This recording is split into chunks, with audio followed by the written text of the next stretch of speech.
अभी आप लोग देख रहे हैं माघ मेला का वीडियो।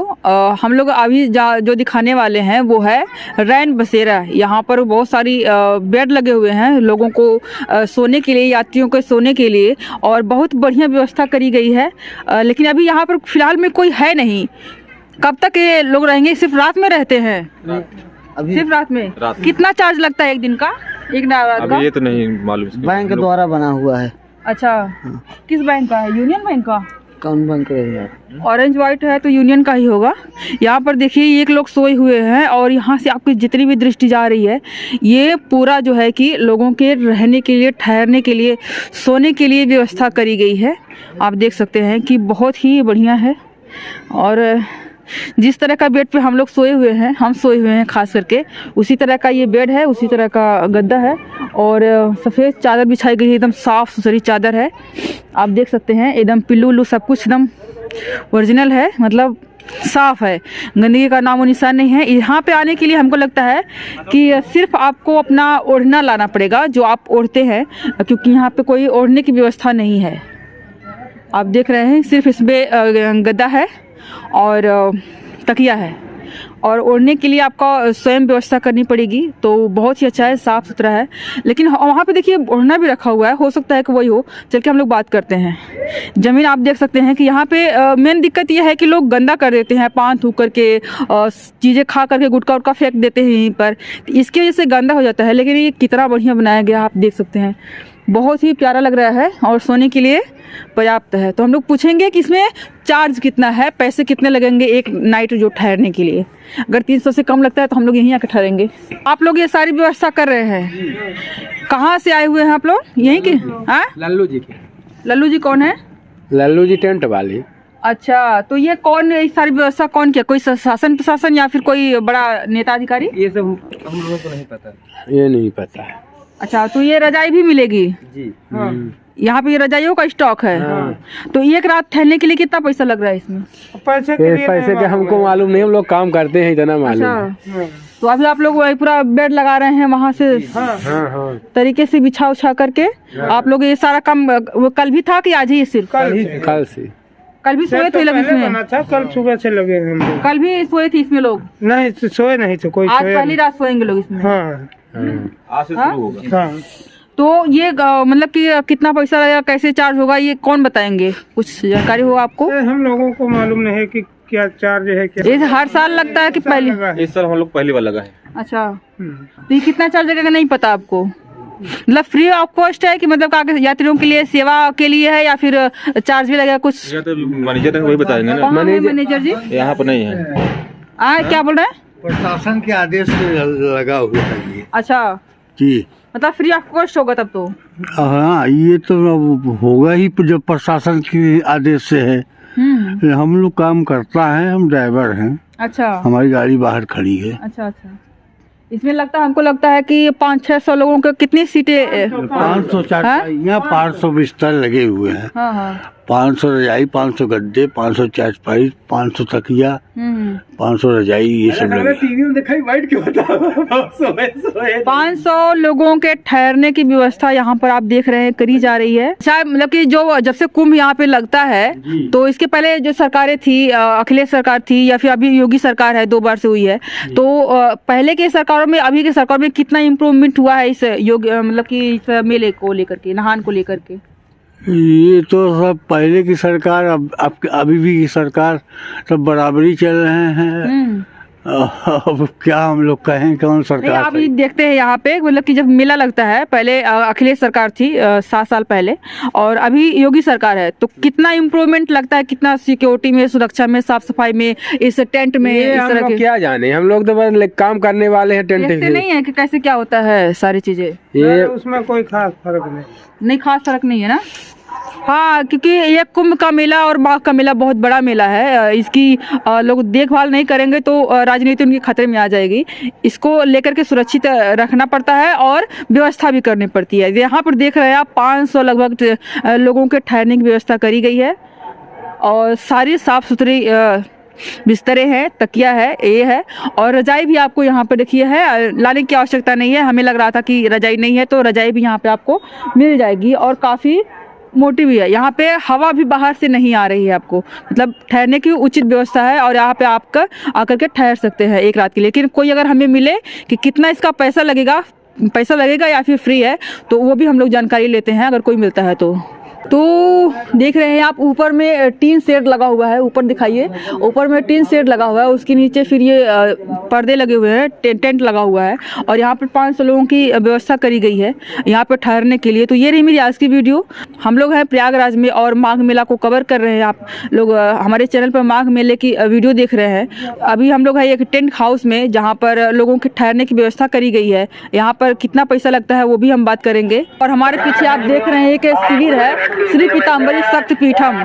तो हम लोग इसके अंदर में चलते हैं और देखते हैं कि यहाँ पर एक बाबा जी हमें दिख रहे हैं। उनके बारे में हमें काफ़ी खासी जानकारी मिली है कि उन्होंने दर्शन से PhD करी है। और यहाँ पर देखिए खाना बन रहा है, अभी टेंट की तैयारी हो रही है, कुछ बच्चे वहाँ पे पढ़ रहे हैं नीचे में। वहाँ पर एक आप देख रहे हैं कि यज्ञ स्थल बना हुआ है जहाँ पे यज्ञ होता है। और इन बाबा जी के बारे में हमें जानकारी मिली है कि इन्होंने दर्शन से PhD की है और सचिवालय में IG हैं। इनके बारे में चल के बात करते हैं। इतना बड़ा पोस्ट और इस तरह का गेरुआ वस्त्र क्यों इन्होंने धारण किया है। यहाँ पर देखिए बच्चे पढ़ रहे हैं। ये बाबा जी हैं, क्या नाम हुआ सर आपका? डॉक्टर मनोज चतुर्वेदी। हाँ, तो आपके बारे में मतलब कि हमने सुना है कि आप IG हैं सचिवालय में और ये गेरुआ वस्त्र आपने धारण किया हुआ है, इसके पीछे क्या वजह है? पहले तो गलत सुना है। अच्छा, ऐसा कुछ नहीं, अभी यहाँ जो है वही है हम। हाँ, तो अभी बस बच्चों के साथ अपना शास्त्रार्थ चल रहा है। अच्छा, और ये बच्चे वैदिक परंपरा के छात्र हैं और इनको ये लोग गुरुकुल के होंगे, किसी गुरुकुल के आप चलाते हैं या फिर? इसी पीताम्बरा शक्ति पीठम है। अच्छा। इस गुरुकुल से ये छात्र हैं और जो पूर्व मध्यमा के बच्चे हैं और ये वेद पढ़ रहे हैं, उसी पे चर्चा चल रही है। सर अपने बारे में बताइए, जो आप बोल रहे हैं कि आपने गलत सुना है, तो कुछ वो लोग बता रहे हैं कि सच है, आप अपने बारे में बात करिए। आप यहाँ के बारे में? अच्छा, कोई बात नहीं। ये बाबा जी थोड़ा सा ये सारी चीज़ें आपके संरक्षण में हम लोग देखना चाहते हैं, क्या क्या चीज़ें हैं, तो आइए चलें। यहाँ पर किचन है, ये यहाँ पर भोजन बनता है। अच्छा, सारे बच्चों के लिए है कि या फिर जो भी आए भूखा भटका आए सबके लिए? अब जैसे मान ली कोई भी आ रहा है तो समय समय पे हमारा भंडारा चलता है, उनमें सबको भोजन मिलता है, कोई भी। और उसके अलावा जो है ये मान लीजिए कि जैसे हमारा जो स्टाफ है, teaching staff, non teaching staff. अच्छा, यहाँ पे जो इतने सारे बच्चे हैं टीचिंग कर रहे हैं, इनको आप लोग स्वयं पढ़ाते हैं? कितने दिनों तक पढ़ाते हैं? हमारा Indian institute of oriental sciences है लखनऊ में। अच्छा, ये इसमें सेंट्रल संस्कृत यूनिवर्सिटी से हमारा एफिलिएशन है, तो वहाँ हम बच्चों को पढ़ाते हैं। हमारे यहाँ क्लास 6 जिसको प्रथमा हम लोग बोलते हैं, प्रथमा से लेकर आचार्य मतलब MA तक की हमारे यहाँ पढ़ाई होती है। क्या नाम हुआ सर आपका? डॉक्टर विनय कुमार शर्मा। तो आप जो है कि गुरुकुल का ही टीचर है? मैं यहाँ प्रिंसिपल हूँ। अच्छा, और वो सर? वो सर तो यहाँ व्यवस्था में लगे हुए हैं। अच्छा, तो चल के दिखाइए आप सारी चीज़ें। आप भी टीचर ही हैं? यहाँ सेवा करते, भंडारे में सेवा करते। अच्छा, यहाँ पे देखिए ये आलू छीला जा रहा है खाने बनाने के लिए और यहाँ पर चीज़ें हैं, खाना बन रहा है, बच्चों के लिए भी बन रहा है और यहाँ के जो स्टाफ है उनके लिए भी बन रहा है। अभी चाय बन रही है। ये सारा व्यवस्था कौन करते हैं? आप लोग स्वयं करते हैं या फिर प्रशासन से थोड़ा? हम लोग करते हैं, ये सारी व्यवस्थाएं हमारी अपनी हैं। हाँ। हमारा जो वहाँ पे भी हमारा फुल्ली रेजिडेंशियल जो है हमारा इंस्टीट्यूट है, सारे बच्चे वहीं रहते हैं, वहीं पढ़ते हैं, फुल्ली रेजिडेंशियल है। ये गुरुकुल का होता है, मतलब कि बनारस में मैंने देखा है और अयोध्या में भी देखा है। गुरुकुल का जो फी रहता है एकदम खत्म रहता है, नहीं रहता है। वो जो संस्थाएं रहती है वही फी भी देखती है और रहने का भी देखती है, तो वहाँ पे भी ऐसा ही होता है? हमारे ये बच्चे भी सब फ्री ऑफ कॉस्ट पढ़ रहे हैं, सारा कुछ हमारा संस्था इनके लिए बियर कर रही है। बहुत सारे ऐसे बच्चे होंगे को जो वेद पढ़ना चाह रहे होंगे, जो हमारी वीडियो देख रहे होंगे, तो उनके लिए आप बताएं कि आपके संस्थान में कोई एडमिशन कैसे ले सकता है? हमसे संपर्क करें। मेरा नंबर आप जो है फ्लैश कर सकते हैं, 9451911049 मेरे मोबाइल पर नंबर पर संपर्क करें। जिसे भी वेद पढ़ना है, वेद ही नहीं, हमारे यहाँ अभी न्यू एजुकेशन पॉलिसी आई, उस न्यू एजुकेशन पॉलिसी के अकॉर्डिंग जो है हमको सारे सब्जेक्ट्स पढ़ाने हैं, चाहे वो 6 में हो, 7th में हो, 8th में हो, 9th में हो, 10th में, 11th, 12th, ग्रेजुएशन में। तो वैदिक ज्ञान ही देना है कि अभी हिंदी, संस्कृत, भूगोल या हम सारे विषय पढ़ाएं, हिस्ट्री, सिविक्स, ज्योग्राफी, इकोनॉमिक्स, और उसके साथ साथ जो है साइंस, मैथ, कंप्यूटर, सारी चीज, हिंदी, इंग्लिश, सब कुछ गवर्नमेंट ने कंपलसरी कर दिया है कि हमको सारी चीज़ें सबको पढ़ानी है, वेद और संस्कृत के अलावा। वेद, संस्कृत, व्याकरण, सब कुछ। अच्छा, एक चीज़ और बाबा जी है कि CBSE बोर्ड जब से आ गया है तब से संस्कृत को पूरा सिलेबस से आउट कर दिया है। कहीं कहीं यूपी बोर्ड में भी गायब हो गया है। बच्चे इसके लिए बहुत उदासीन हो गए हैं। संस्कृत पढ़ने से अपने जो कल्चर है, हमारा सनातन धर्म, उसके बारे में जानकारी मिलती है, लेकिन जो उदासीनता जा रही है उसके लिए आप क्या कहना चाहेंगे? अब देखिए, अभी तक क्या क्या सिस्टम था जब तक न्यू एजुकेशन पॉलिसी 2020 नहीं आई थी। उससे पहले व्यवस्था थी कि ये मान के चलिए कि जो संस्कृत वाले थे केवल संस्कृत पढ़ते थे और बाकी लोग अदर सब्जेक्ट्स पढ़ते थे। हमारे यहाँ पूरा NCERT का पाठ्यक्रम लागू हुआ है। जो अदर इंस्टीट्यूट में पढ़ाया जाता है वो हमारे यहाँ भी पढ़ाया जाता है। हम लोग उनसे प्लस इस मायने में हैं कि हम उनसे वेद की पढ़ाई करते नहीं, हम उसके अलावा जिसको साहित्य पढ़ना है साहित्य पढ़े, जिसको व्याकरण पढ़ना है व्याकरण पढ़े, और जिसको वेद पढ़ना है वेद पढ़े। संस्कृत में भी बहुत स्ट्रीम है, केवल वेद और इतना ही नहीं है। वहाँ संस्कृत में भी हमारे करीब 25-26 सब्जेक्ट होते हैं जिनमें कि हम UG और PG कर सकते हैं। ये स्टोर रूम है, इसमें देखा सारे सामान रखा गया है, सब्जी, आटा, चावल, घी, डालडा, सारा चीज रखा हुआ है। और इधर में बच्चे रहते हैं।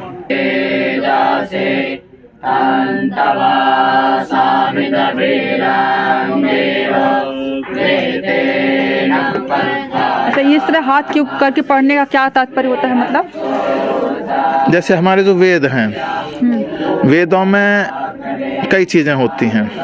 पहला होता है, हर वेद का एक ऋषि होता है। ऋषि का मतलब आप ये न समझिए कोई जटाधारी है या मुनि है, उसको ऋषि नहीं कहेंगे। ऋषि और मंत्र दृष्टारा, जिस व्यक्ति ने भी मंत्रों के दर्शन किए। आपने सुना वेद के मंत्र हैं, ऋग्वेद के मंत्रों को ऋचा कहते हैं, सामवेद के मंत्रों को साम कहते हैं, यजुर्वेद के मंत्रों को यजुष कहते हैं, और अथर्ववेद के मंत्रों को मंत्र कहते हैं। ये 4 वेद हैं। इन सभी वेदों में पहली चीज, हर वेद का कोई न कोई ऋषि होगा, ऋषि जिसने उस मंत्र के दर्शन किए।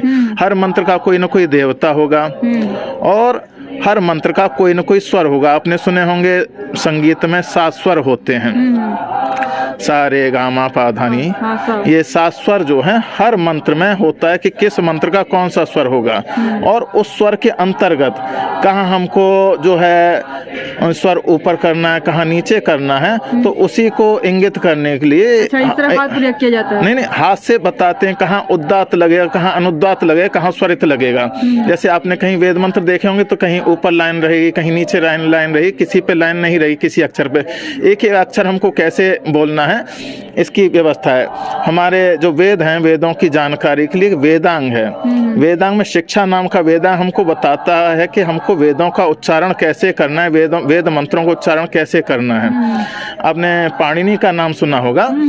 पाणिनि ने अपने व्याकरण पाणिनि शिक्षा में बताया है कि यदि मंत्रों का उच्चारण सही से न हो तो जो अनुष्ठान किया गया उससे यज्ञकर्ता का या अनुष्ठानकर्ता का विनाश भी हो सकता है।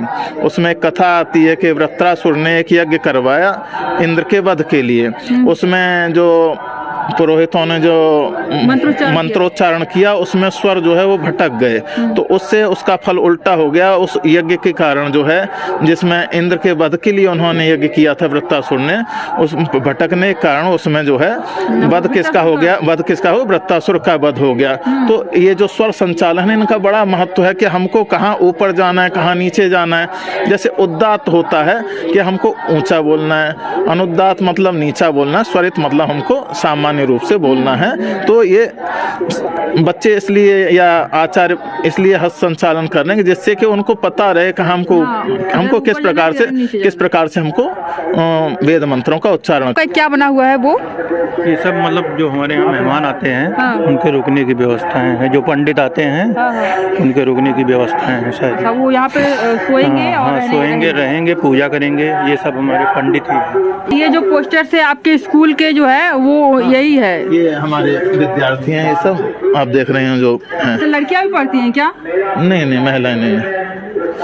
ये कुछ लोग आए हैं अपना हाँ, यज्ञ विजिट करने के करने लिए। के लिए, जैसे आप लोग आए हैं वैसे ये भी आए हैं। अच्छा अच्छा। यहाँ पर देखिए रुद्राभिषेक रोज होता है और यही वो स्थान है जहाँ पे लोग सुबह सुबह लोग पूजा करते हैं, सुबह और शाम दोनों समय। शाम को रुद्राभिषेक होता यही है। शाम को। शाम को रुद्राभिषेक होता है यहीं पर। सुबह दोपहर शाम 3 समय ये लोग संध्या करते हैं। संध्या बंदन। हाँ, संध्योपासना करते हैं सुबह दोपहर शाम 3 समय। यहाँ पे देखिए मंत्रोच्चारण हो रहा है और ये यज्ञ स्थल है। देखिए यहाँ पे शांति से सब लोग मंत्रोच्चारण कर रहे हैं। आत्मविद्या महाविद्या श्री विद्या काम सेविता श्री षोडशाक्षरी विद्या त्रिकोटा काम कोटिका किंकरी भूता कमला कोटि सेविता शिरस्थिता चंद्र विभास्ते प्रभा हृदयस्तार विप्रख्या त्रिकोणांतर दीपिका दाक्षायणी दैत्यहंत्री दक्ष यज्ञ विनाशिनी दीर्घाक्षी दरहासो जलन्मुखे। तो ये रही मेरी आज की वीडियो। हम लोग एक मठ दिखाए हैं जहाँ पर स्कूलिंग होती है, बच्चे पढ़ते हैं और वहाँ पे खाना बनता है। वहाँ पे आप देख रहे हैं यज्ञ होता है। यहाँ पे अतिथियों के लिए सीढ़ी बनाए गए हैं, यहाँ पे बच्चे रहते हैं और पढ़ते भी हैं। तो ये रही मेरी आज की वीडियो। अच्छी लगी हो तो लाइक करेगा, शेयर करेगा और कमेंट करके बताइएगा कि जिस तरह से सनातन धर्म को लेकर के अभी हम लोग जब से यहाँ पे आए हुए हैं देख रहे हैं कि सनातन धर्म कितना उच्चतम कोटि का है, कितना श्रेष्ठ है। और यहाँ पे सनातन के ही रंग आपको दिख रहे हैं, चारों तरफ फैले हुए हैं, चारों तरफ बिखरे हुए हैं। उसी को हम लोग कवर कर रहे हैं। वीडियो अच्छी लगी हो तो लाइक करेगा, शेयर करेगा और अगर आप मेरे चैनल पर नए हैं तो प्लीज सब्सक्राइब भी कर लीजिएगा। वीडियो देखने के लिए बहुत बहुत शुक्रिया।